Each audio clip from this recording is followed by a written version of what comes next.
Hello దోస్తులు, ఎట్లున్నారు? మస్తున్నారులే. ఈ వీడియో వచ్చేసి మండే రోజు తీసిన వీడియో, అంటే ఇవాళ తీసిన వీడియో అండి.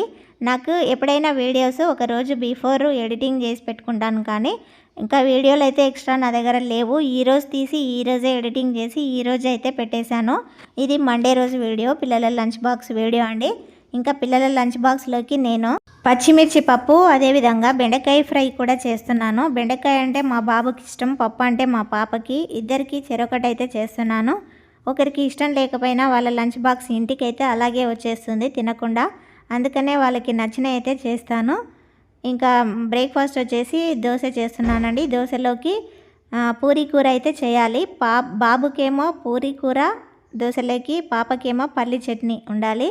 ఇలా ఇంట్లో నలుగురు ఉంటే రకరకాలుగా చేయాల్సి ఉంటుంది, పాపకొకటి బాబుకొకటి.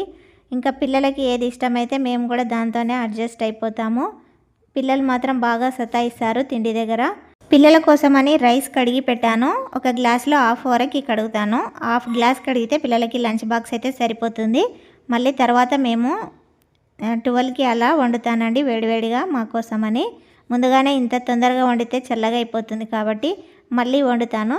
ఇంకా పప్పు అయితే కొద్దిగా పప్పు వేసిన తర్వాత అందులో పచ్చిమిర్చి, 2 టమాటాలు, కొంచెం చింతపండు, జీలకర్ర, కొద్దిగా పసుపు వేసి కొద్దిగా వాటర్ పోసి ఉడికించుకోవాలి. 2 విజిల్స్ వచ్చేదాకా ఉడికించి పప్పు అయితే ప్రిపేర్ చేస్తానండి. ఒకవైపు పప్పు ఉడుకుతుండగా పూరీ కూర కోసం అయితే ఉల్లిపాయలు కట్ చేసి పెట్టుకోవాలి. పూరీ కర్రీ ఏ విధంగా చేస్తానంటే, నేను ఉల్లిపాయలు కట్ చేసిన తర్వాత ఒక ఆలుగడ్డ కూడా కట్ చేసుకుంటాను. ఉల్లిపాయలు, ఆలుగడ్డలు పోపుకి వేస్తాను.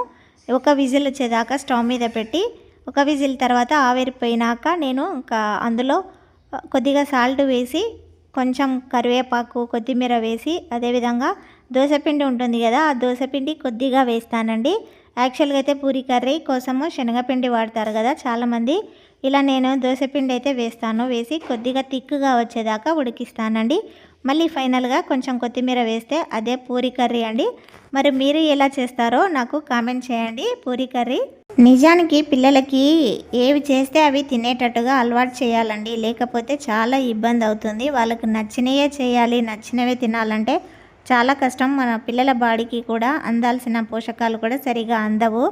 మా పిల్లలతోని ఇదే తలనొప్పి అండి. వాళ్ళకి ఖచ్చితంగా ఏవే తినాలని కొన్ని పెట్టుకున్నారు.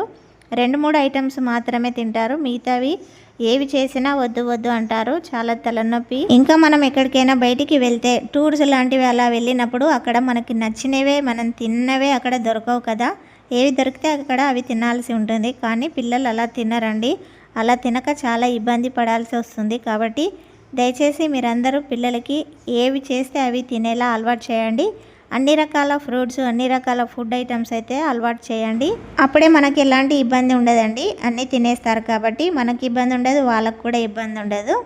సమ్మర్లో మేము కర్ణాటక ట్రిప్ వెళ్ళినాం కదా, అక్కడికి వెళ్ళినప్పుడు అయితే చాలా ఇబ్బంది అయిపోయింది ఈ ఫుడ్ దగ్గర.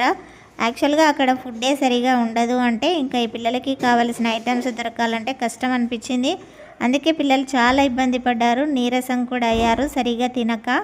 అందుకనే ఇంకా టూర్స్ అన్నీ కంప్లీట్ చేయకుండానే ఇంటికి వచ్చామండి. ఇలా జరుగుతుంది.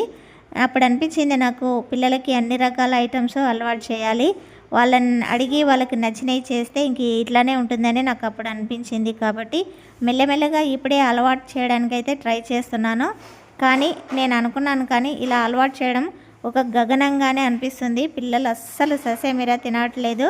మా బాబు అయితే అసలు ఫ్రూట్సే తిన్నాడండి. పండ్లు ఇప్పటిదాకా, పుట్టినప్పటి నుంచి ఇప్పటిదాకా పండ్లే తినలేదండి. ఫ్రూట్స్, ఎలాంటి ఫ్రూట్స్ ముట్టుకోడు తను. తన లైఫ్లో తిన్నది అంటే ఒకటే ఒక ఫ్రూట్ అండి, అది బనానా. అదొక్కటి మాత్రమే తింటాడు. ఇప్పటిదాకా ఎలాంటి ఫ్రూట్స్ అయితే తినలేదు. నాకు అదే భయం వేస్తుంటుంది. ముందే ఈ కాలంలో ఫుడ్ మొత్తం కల్తీ. ఆ కల్తీలోనే ఇంకా మనం తినాల్సినవి తినకపోతే ఎలా ఉంటుంది చెప్పండి ఆరోగ్యము. కూరగాయలు చేసినప్పుడు అస్సలు తినడు. లంచ్ బాక్స్ సగానికి సగం ఇంటికే వచ్చేస్తుంది మా బాబు లంచ్ బాక్స్. పాప పర్లేదు, ఏదైనా కొంచెం కొంచెం తినేస్తుంది. పాపతోనే పెద్దగా ఫికర్ లేదు, కానీ బాబుతోనే పెద్ద తలనొప్పి అండి. ఇంకా తనకు నచ్చినవి మాత్రమే పెడితే లంచ్ బాక్స్ కంప్లీట్ చేస్తాడు, లేదంటే అలాగే ఇంటికి వచ్చేస్తుంది. ఎగ్ ఐటమ్స్ లేదంటే చికెన్ ఐటమ్స్ పెడితే తింటాడండి, లేదంటే ఇంకా అంతే సంగతి. బెండకాయ చేస్తే కొద్దిగా పర్లేదు, బాగానే తింటాడు. ఇంకా మిగతా ఏ కూరగాయలు చేసినా అంతే సంగతి అండి మా బాబుతోని. అందుకనే తను తినాలనే ఉద్దేశంతో ఈ ఇంట్లో ఎక్కువగా బెండకాయలు అయితే ఉంచుతానండి. ఇంకా బెండకాయ చేస్తే కొంచెం కొంచెం పర్లేదు అన్నట్లు తింటాడు కాబట్టి బెండకాయ ఎక్కువగా చేస్తుంటాను. ఇంకా బెండకాయ కూడా ఫ్రై అయిపోయింది, రెడీ అయిపోయింది.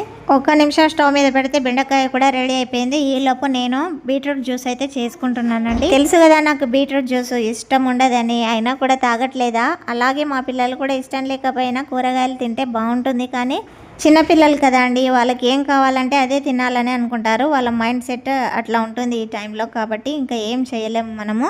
బలవంతంగా అయినా కొంచెం కొంచెం పెట్టడానికి అయితే మనం తల్లిదండ్రులుగా మన బాధ్యత పెట్టాలండి. ఇంకా తప్పదు. మొత్తానికి వంటలన్నీ ప్రిపేర్ చేశాను. లంచ్ బాక్స్ కూడా పెట్టేశానండి. లంచ్ బాక్స్లోకి బెండకాయ కర్రీ, పప్పు, పాప కోసం పెరుగు. ఇంకా పాపకైతే స్నాక్స్ ఇవాళ ఏం పెట్టలేదు, బయట షాప్లో తీసుకెళ్తానని చెప్పింది. సరే అని ఇంక ఇంట్లో కూడా ఎలాంటి ఫ్రూట్స్ లేవు కాబట్టి ఇంకా బయట తీసుకోమని చెప్పానండి. ఇంకా మా బాబు అయితే అసలే వద్దంటాడు, తను స్కిప్ చేస్తాడు అవన్నీ. ఓన్లీ రైస్ కర్రీ ఉంటే చాలు తినేస్తాడు. లంచ్ బాక్స్ ప్రిపరేషన్ అయిపోయిన తర్వాత పాపనైతే రెడీ చేస్తున్నాను. జుట్లు వేసి టై బెల్ట్ అన్నీ పెట్టిన తర్వాత ఇంకా పిల్లలకి దోశ అయితే పెడుతున్నానండి. ఈ దోశ కూడా సగం సగమే తింటారు, మొత్తం కంప్లీట్ చేయరు అసలు. చూసారు కదా మా పాప తింటుంది కానీ మా బాబు తినట్లేదు. కంపల్సరీగా నేనే తినిపించాలి, లేదంటే తినడు. ఇలా ఉంటుంది మా బాబుతో. ఇదండి ఇవాళ వీడియో నచ్చితే ఒక లైక్ కొట్టి షేర్ చేసి సబ్స్క్రైబ్ చేసుకోండి. మీలో ఎవరైనా నా ఛానల్ కొత్తగా చూస్తున్నట్లయితే ఖచ్చితంగా అయితే సబ్స్క్రైబ్ చేయండి ఫ్రెండ్స్. అదేవిధంగా లైక్ కొట్టండి. మీరు ఇచ్చే ఒక లైక్ నాకు చాలా ఇంపార్టెంట్. ప్లీజ్ లైక్ చేయండి. మరిన్ని మంచి మంచి వీడియోస్తో మీ ముందుకు వస్తాను friends. Thank you for watching. Bye bye.